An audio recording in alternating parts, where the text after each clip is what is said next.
ಬಿಟ್ಟು ಬಿಡಿ ಸರ್, ಇವರ ಕಳ್ಳ ವ್ಯವಹಾರ ನಿಮಗೆ ಇನ್ನೂ ತಿಳಿದಿಲ್ಲ ಸರ್. ಸರ್ಕಾರದ ಕಣ್ಣಲ್ಲಿ ಬರ್ತೇನೆ.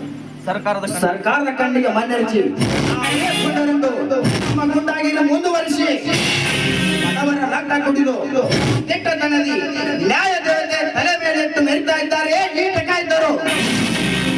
ಅದಕ್ಕಾಗಿ ಇವರಿಗೆ ಇವರಿಗೆ ಸಂಪೂರ್ಣ ಶಿಕ್ಷೆ ಆಗುವವರೆಗೂ ಇದಕ್ಕೆ ಅವಕಾಶ ಕೊಡೋದಿಲ್ಲ.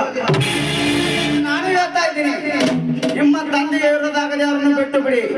ಇಲ್ಲದಿದ್ದರೆ ನಾನು ನನ್ನ ಮೇಲೆ ಆಕ್ಷನ್ ತೆಗೆದುಕೊಳ್ಳಬೇಕಾಗುತ್ತದೆ. ನೀವು ನನ್ನ ಮೇಲೆ ಆಕ್ಷನ್ ತೆಗೆದುಕೊಳ್ಳುತ್ತೀರಾ?